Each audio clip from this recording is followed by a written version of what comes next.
Be me, not me. Be Victoria. 48 years old. Principal of Riverside High for 3 years now. Finally in a position where I can make real change. Spent my whole career watching boys dominate every space, every conversation, every opportunity. Not on my watch. Sitting in my office looking at the trophy case in the hallway through my window. 90% of those trophies have boys' names on them. Football, basketball, baseball, wrestling.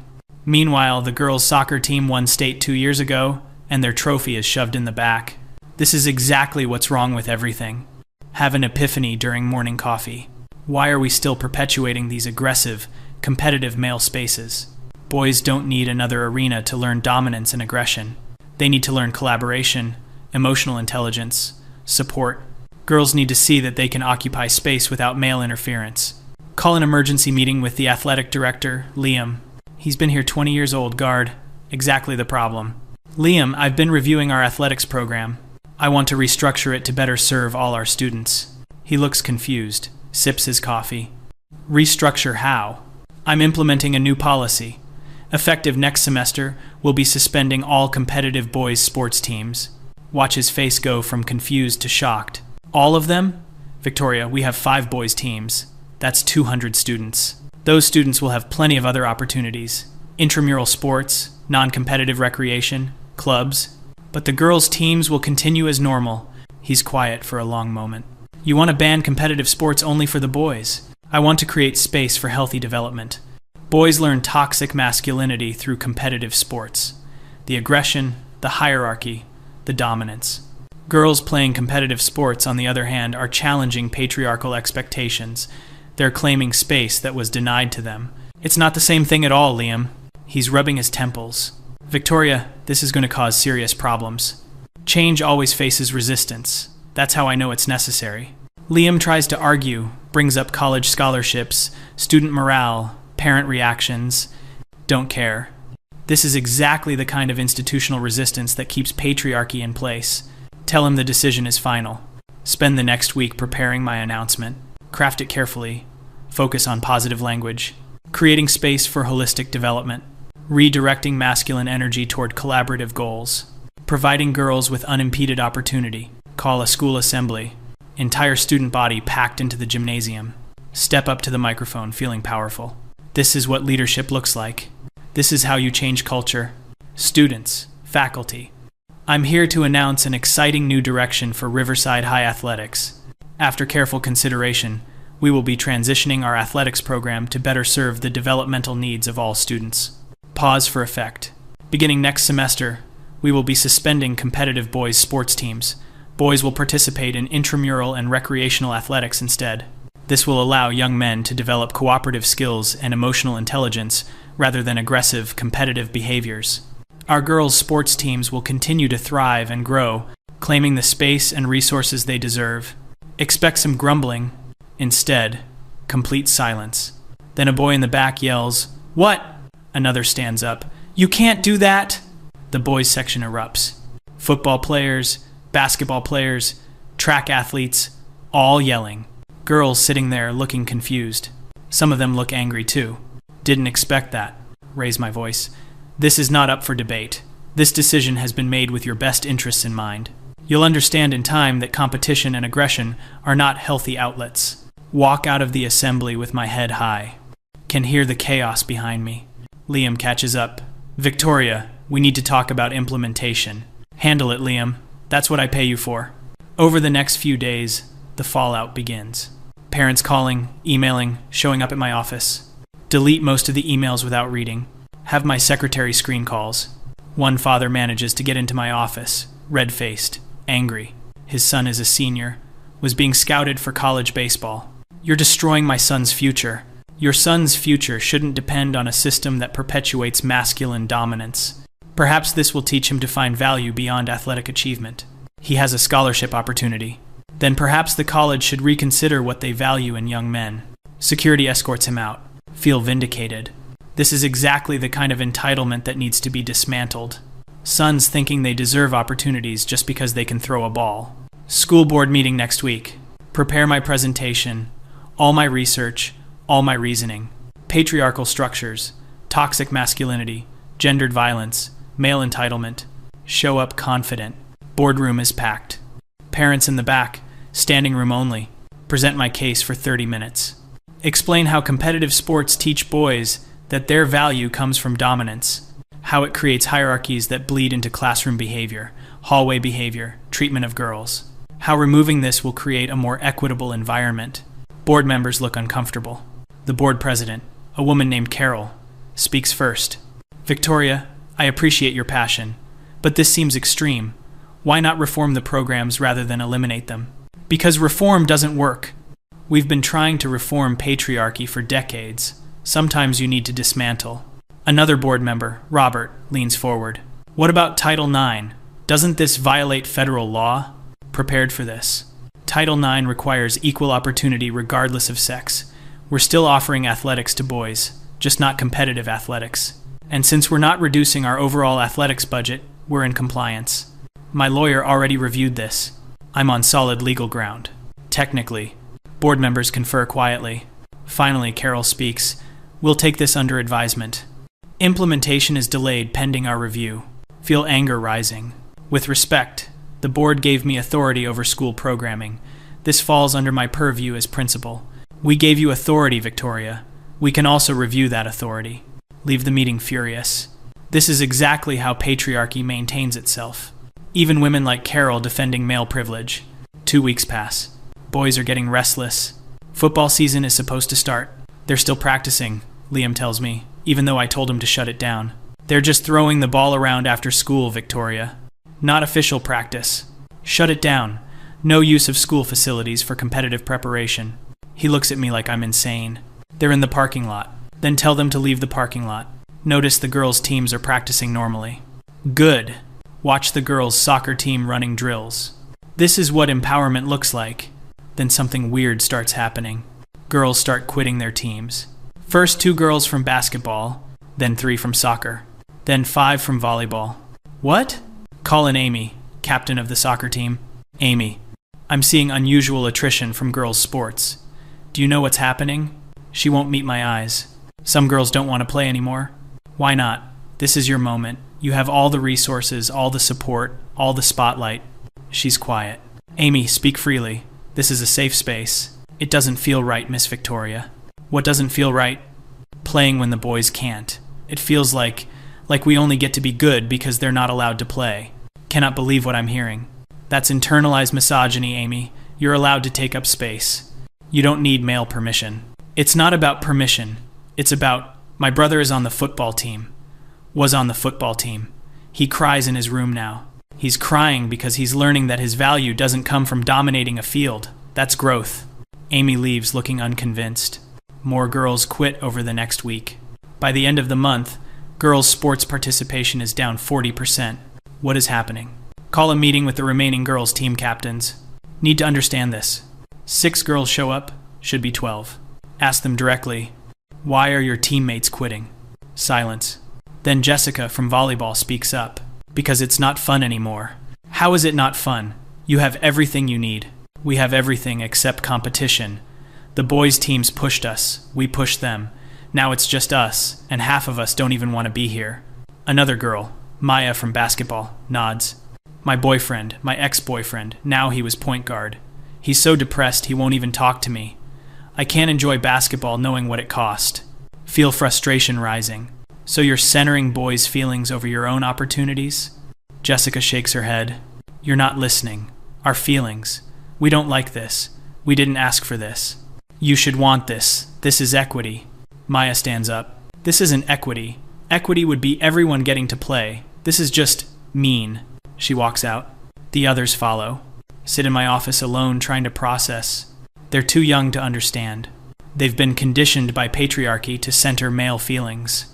This is temporary resistance. They'll see eventually. Then the petition appears. Students created a petition to reinstate boys' sports. 700 signatures by the end of the first day. School only has 950 students. That means girls signed it. That means faculty signed it. Feel betrayed. Call an emergency faculty meeting. I'm disappointed to see faculty undermining administrative decisions. English teacher named Sarah raises her hand. Victoria, with respect, many of us have concerns about this policy. Your concerns are noted. No, I don't think they are. You're not listening. The boys are suffering. The girls are unhappy. Parents are threatening legal action. The school board is investigating. This isn't working. Change is difficult. This isn't change, Victoria. This is chaos. Liam stands up. I've been doing this for 20 years. I've never seen morale this low. Students are transferring. We've lost 15 students this month alone. What? Transferring where? Other schools. Private schools. 2 families are homeschooling now. They're leaving because of this policy. The room is staring at me. Feel cornered. This is temporary adjustment. The research clearly shows. What research? Sarah again challenging me. Studies on toxic masculinity, on competitive aggression in adolescent males. Show me one study that recommends banning boys from sports entirely. Don't have one. Because the studies don't say that exactly. But the implication is clear. The research points toward this conclusion, even if it doesn't explicitly state it. I don't have to justify my decisions to you. I'm the principal. Walk out of my own meeting. Hear them murmuring behind me. 3 days later, the boy shows up. His name is Oliver, senior, was captain of the wrestling team. Asks to meet with me. Almost say no, but something makes me agree. He sits across from my desk, calm, composed. Miss Victoria, I want to understand your reasoning. Surprised by his tone. Expected anger. I appreciate you asking, Oliver. Most people have been reacting emotionally rather than intellectually. I have been emotional. Wrestling was my life. I was going to compete at state, maybe get a scholarship. And now you have an opportunity to discover that your value extends beyond physical dominance over other boys. But I loved it. Not because of dominance, because of discipline, because of improvement, because of the team. Those things perpetuate masculine hierarchies. Can I ask you something? Hesitate, then nod. Did you play sports in high school? Think back. No, I didn't. Was never athletic. Always felt excluded from that world. No, I didn't. Do you think maybe you don't understand what sports actually are? Like, from the inside? Feel defensive. I don't need to have participated in patriarchal structures to understand their harm. But maybe you need to have participated to understand what we're losing. He's calm, rational. It's unsettling. I've read a lot about masculinity in sports. About violence and aggression. And some of that is real, I think. But it's not what wrestling was for me. Wrestling was where I learned I could be weak and survive it. Where I lost over and over, until I learned how to lose without it destroying me. It was where I learned that trying hard at something matters, even if you fail. Don't know what to say. Miss Victoria, what you took from me wasn't dominance. It was the place where I learned how to be better. He stands up. And the thing is, you took it because you were afraid of something that wasn't even there. Leaves my office. Sit there for a long time. No, he's wrong. He's been conditioned to defend the system that oppresses him. Classic internalized patriarchy. But his words stay with me. That night, can't sleep. Keep thinking about the empty trophy case. The girls who quit. The petition. Oliver's face. Next morning, there's a letter on my desk. From the school board. They're reversing my policy. Effective immediately. All sports programs are reinstated. Boys and girls. Cite community feedback and student welfare.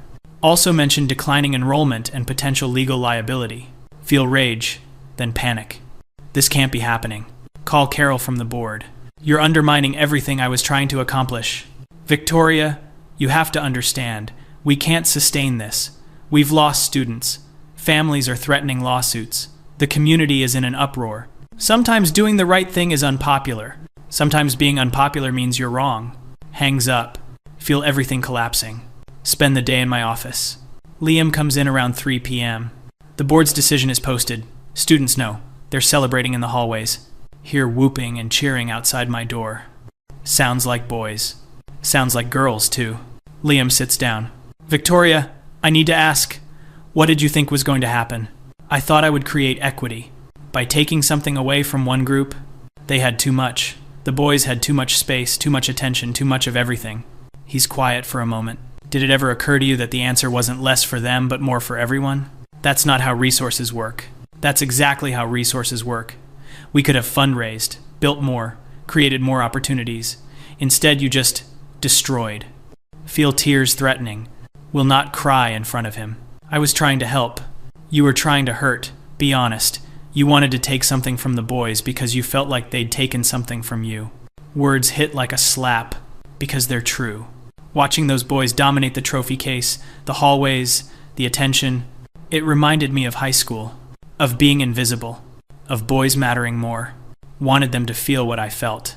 Wanted them to lose something precious. You used your authority to punish children for your own resentment, Liam says quietly. That's not leadership. That's revenge. He leaves. Sit alone in my office as the school day ends. Hear the football team gathering in the parking lot for practice. Reinstated immediately. Oliver probably back in the wrestling room. Girls' soccer team probably celebrating that their competition is back.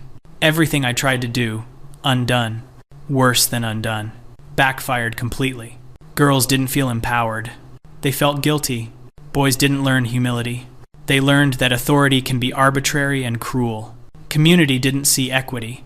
They saw exactly what Liam said. Revenge. Check my email. 17 messages from the superintendent. Board has called for a review of my position. Parents have filed formal complaints. Some even mentioning discrimination. The irony isn't lost on me. Spent my whole career fighting discrimination. Now being accused of it. Technically what I did was discriminatory. But it was discriminatory in service of equity. Wasn't it? Or was Liam right? Was I just hurting people because I was hurt once? Next few weeks are brutal. Forced to make a public apology at a school assembly. Have to stand there and tell the students I was wrong. Admit that my policy was harmful. Watch Oliver's face in the crowd. He's not gloating. Just looks sad. Sadder than when I took wrestling from him. Like he expected better from me. Board puts me on probationary status. Everything I do now gets reviewed. Every decision questioned. Liam is basically running the school. Teachers avoid me. Students whisper when I walk by. Not afraid. Just disappointed. Month later, attend the first football game since reinstatement. Forced to by the board. Show of support. Sit in the stands surrounded by families. Watch the boys play. They're not dominating or aggressive. They're focused. Working together. When they score, the girls' soccer team, sitting nearby, cheers. Girls and boys mixing, celebrating together. One player, Alex, throws his arms around his teammates after a touchdown. They pile on him, hugging. They look joyful. They look connected. They look the opposite of what I thought competitive sports created. Sarah, the English teacher, sits next to me. See that number 44? That's my son, Michael. Didn't know she had a son on the team. He struggled with depression last year. Therapy, medication, the works. Football was the thing that saved him. The team, the purpose, the structure. When you banned it, he spiraled again. Bad. Feel sick. I didn't know. You didn't ask. You assumed you knew what was best for all these boys without knowing anything about them individually. You saw a category, not children. Watch Michael catch a pass. Watch his mother's face light up. At halftime, Oliver walks past to get concessions. Sees me. Stops. Glad you're here, Miss Victoria. Surprised he's talking to me. Oliver, I owe you an apology. Specifically. You already apologized at the assembly. That was required. This is personal. You tried to make me understand, and I wouldn't listen. I'm sorry. He considers this. Can I ask what changed your mind? Nothing changed my mind. The board reversed my decision. He looks disappointed again. So you still think you were right? Really think about it. The honest answer? I don't know what I think anymore. I thought I was serving justice, but everyone suffered, including the people I thought I was helping. Maybe that's a start, he says. Walks away. Watch the second half. Watch boys and girls cheering for both teams. Girls' soccer game is tomorrow. Boys will probably come support them. This is what Liam meant. More for everyone, not less for some. But I couldn't see it. Was too focused on the trophies that had boys' names, not focused enough on building a bigger trophy case. Season continues. Boys' sports fully restored. Participation rates climbing back. Girls' sports participation recovering too. Back to 85% of original numbers. Girls feel okay about competing again, because everyone gets to compete. My probation continues. Superintendent meeting next month to determine my future. Likely won't be principal much longer. Maybe that's appropriate. Oliver's wrestling team wins their division. He places second at state. Scholarship to a good school. Feels like a rebuke. Everything I tried to prevent, happening anyway. But he seems happy. Healthy. Girls' soccer team also wins division. Trophy case gets expanded. Room for everyone now. Watching it happen without me. Watching the school heal from what I did. Sit in my office late one evening. Liam knocks, comes in. Thought you might still be here. Where else would I be? He sits. Board's leaning toward non-renewal of your contract. Nod. Expected this. For what it's worth, Victoria, I think you genuinely believed you were doing good. Road to hell and all that. Yeah, but intention matters. Not as much as impact, but it matters. I destroyed so much, Liam. For nothing. Not for nothing. Every teacher here will think twice before using authority as a weapon now. That's something. Bitter lesson. I wanted to help girls. I really did. I know. But you can't help one group by hurting another. Equity doesn't work that way. He leaves. Look at the trophy case from my window. New trophies being added. Boys and girls' names side by side. Oliver's wrestling trophy there. Jessica's volleyball achievement. Turns out there was room all along. Just needed someone to see it. Someone who wasn't me. Think about what I could have done differently. Fundraise for girls' sports. Hired more female coaches. Created mentorship programs. Expanded opportunities. Built something instead of destroying something. But that would have required believing boys and girls could both thrive. Would have required seeing boys as children, not oppressors. Would have required letting go of my own pain. Couldn't do it. Let my resentment make me small. Let my ideology make me cruel. Called it justice. Was just revenge. Oliver was right from the beginning. I was afraid of something that wasn't there. Saw patriarchy, where there was just kids trying to grow. Saw oppression, where there was just competition. Saw dominance, where there was just achievement. Took it all away because somewhere, deep down, I wanted them to hurt like I hurt. And when they did hurt, I felt nothing but hollow. Last day as principal, eventually. Board decides non-renewal. Given chance to resign instead. Take it, obviously. Pack up my office. 3 years of work. Fits in 4 boxes. Walk out through the lobby. Past the trophy case. Stop to look at it one more time. New plaque installed. In honor of all student athletes, past and present. Someone's small act of grace. Covering my failure with generosity. Oliver walks by with his wrestling team. Sees me leaving. Boxes in hand. Everything I am reduced to 4 cardboard containers. He stops. Team stops with him. Miss Victoria. Oliver. Where will you go? I don't know yet. Away from education, probably. I don't trust myself anymore. He nods slowly. My mom always says the best thing about being wrong is that it means you can be right tomorrow. Wise woman. She is. Good luck. Walks away with his team. They're laughing about something. Young and resilient. Already forgot what I tried to take from them. Or forgave it. Either way, moved on. Get to my car. Load the boxes. Take one last look at Riverside High. Girls' soccer practice on one field. Boys' football on another. Both teams running, competing, growing, doing exactly what they should be doing. What they would have done regardless of my intervention. Maybe that's the real lesson. I was never as powerful as I thought I was. Not powerful enough to solve patriarchy by banning sports. Not important enough to reshape society through one policy. Just a principal at a high school. Just a woman with unhealed wounds and too much authority. And not enough wisdom to know the difference. Drive away from Riverside High. Don't look back. Liam will make a good principal. Probably already been offered the job. He'll do what I couldn't. Create more instead of less. Build instead of destroy. See children instead of categories. And those kids, Oliver and Amy and Jessica and all of them, they'll be fine. Better than fine. They'll thrive despite me. Maybe because of me, in some backwards way. Maybe my failure taught them something my success never could have. Doubt it, though. Probably just a story they'll tell later. Remember that crazy principal who banned boys' sports? Remember how stupid that was? Laugh about it at reunions. Footnote in school history. Cautionary tale. That's all I'll be. And maybe that's all I deserve to be.